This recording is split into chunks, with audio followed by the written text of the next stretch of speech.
Welcome to Skillquire podcast. Here we bring interesting professionals and learn from their experiences. This is your host, Mian Mansoor. Let's get ready to acquire a new skill set.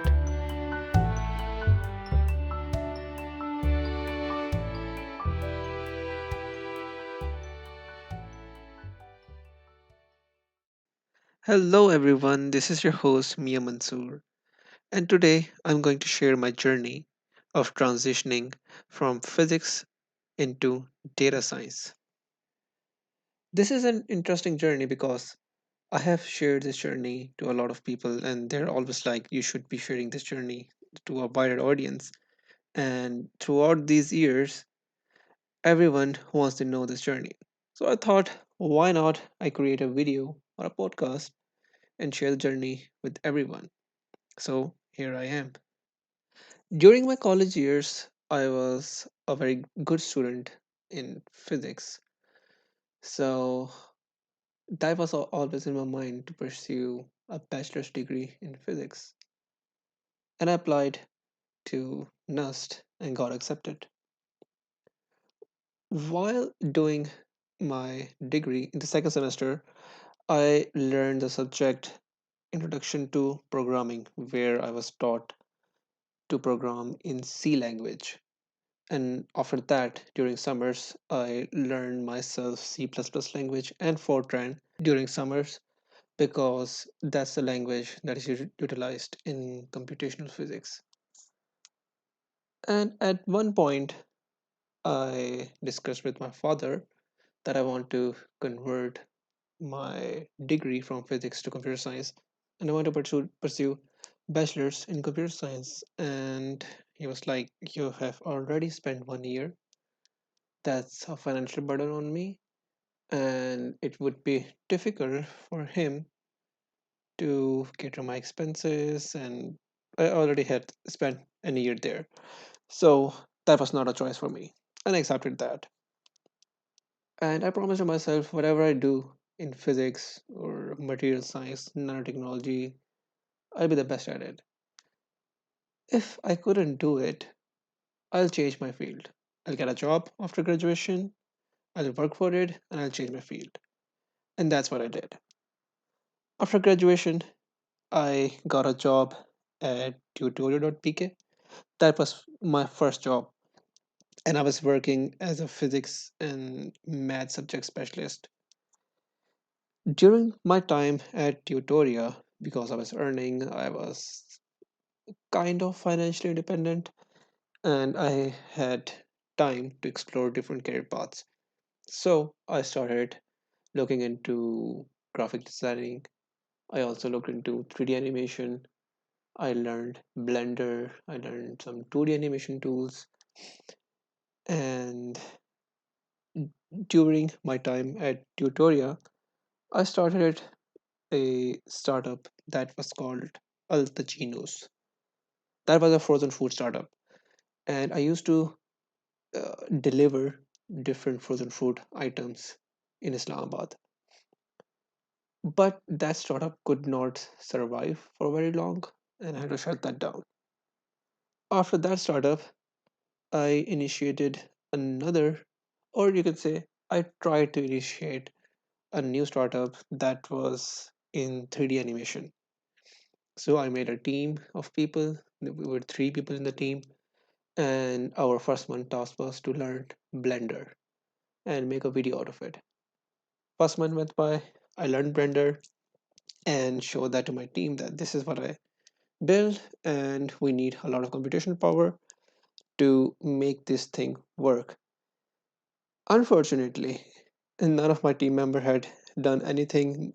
Neither of them have installed the software into their system, and that startup failed eventually.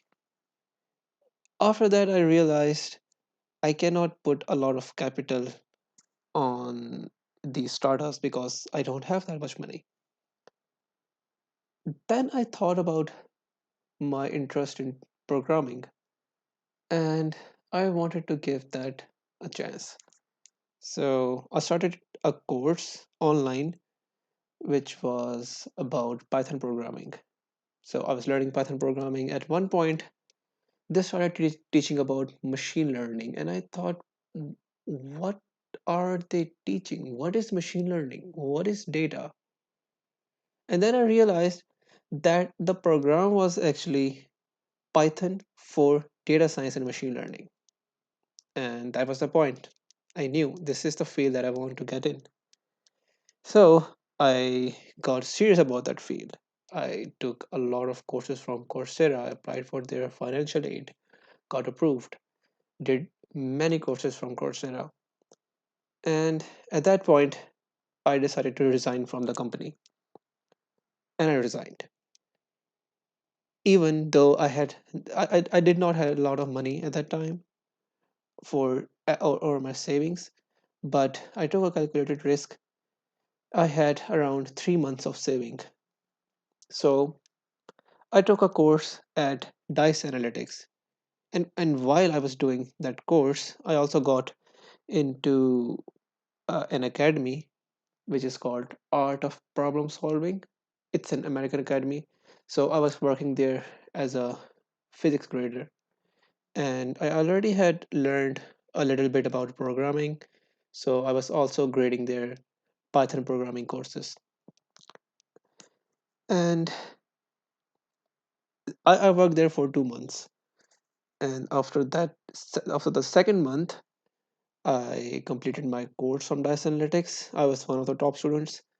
And I don't know how, but somehow a VP from First Microfinance Bank approached me. And he told me that there's a position in his company, and it's an internship position, and it would be unpaid position. Would you be interested in something like that? I was like, yeah, sure, why not? Few days by, I got the internship offer, gave the interview, I got the internship offer, I got the certificate from Dice Analytics, and I was there. This was the time when Corona was just arriving in Pakistan. And in the second month of my internship, the Corona hit its peak, and we were all told to go home and work from home. And my manager said, what are we going to do with this boy? He's not working here. He's not a job holder. He's just an internee. He's learning. What should we do with him? And my VP supported me and said, he's gonna work. I'll give him tasks. So I went home. I was working on my laptop, and he was giving me tasks and stuff. Unfortunately, during those 3 months, I was not paid. But after those 3 months, I got a check, and I thought, that's not even a really good amount. So I didn't, and I never got the check. But I asked my VP, would you be giving me a job offer? And he replied that currently there are no job openings because of Corona, and we'll see if things get better. Well, after like a month or two, I heard from him. I shared my CV and my job process started it. I got the job. So that was a good news. And during that time, I started working on Fiverr as a freelancer, and I already had some clients there. I was working with them, then I got a job offer from here, started working there, and at that time, it was the start of the second wave, and everyone was working from the office. So I got into the office, got a workstation, everything was there. And my first project was to build a chatbot. That was my major project. I had a few options. That was Rasa, Dialogflow, IBM Watson, and other tools. And my VP suggested me to work with Rasa.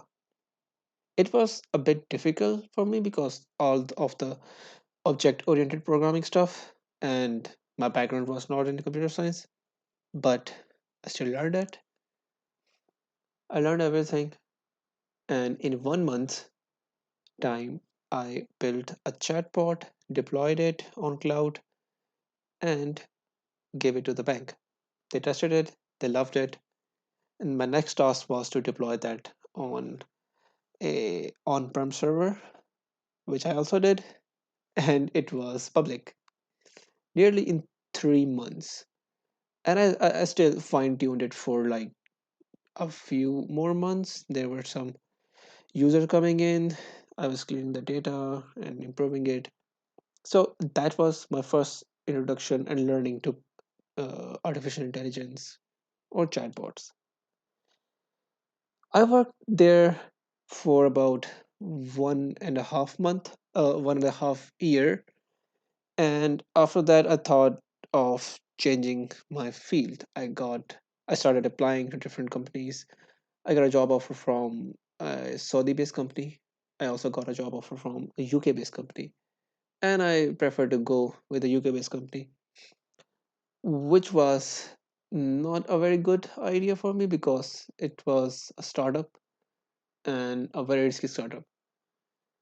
I was hired as a data engineer, but my tasks were backend development and front end development. Luckily, I learned both things there, and yeah, they gave me a chance. I had no idea about these things before, so I learned these things as well, but I didn't like that. I wanted to pursue my career in data science or AI. During that time, around that time at uh, the startup, I got into a master's program in computer science at NUST. So this is where my life changed.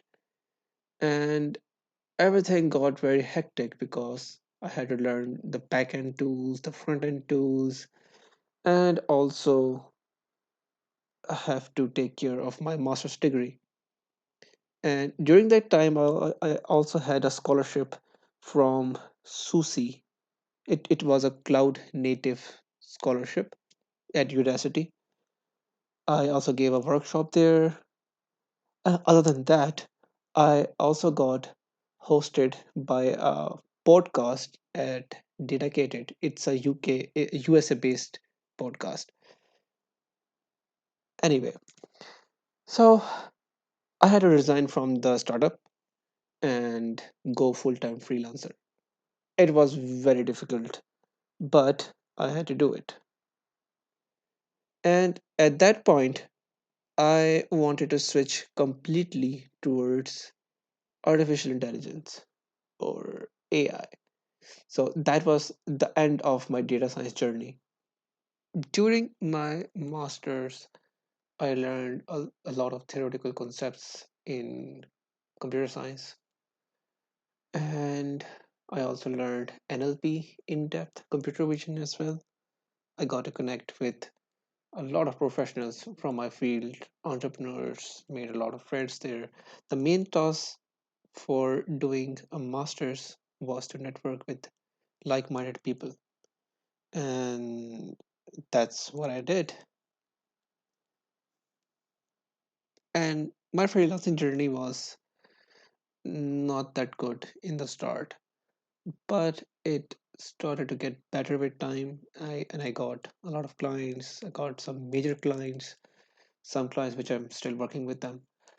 And I thought of starting a service-based startup, which I did. There are a lot of things that happened in all those years. I graduated in 2018 and it's 2024. So a lot happened in those years, and I cannot explain everything in 10 or 15 minutes. So if anyone has any questions or if anyone is curious about anything during my journey, feel free to comment and I would love to reply to your questions. All right. Thank you for your attention. You were listening to Skillquire podcast. Let us know in comments who should we host for our episode 1 and what kind of questions are you expecting from a professional skilled person to ask. Thank you very much. Have a good day. Bye bye.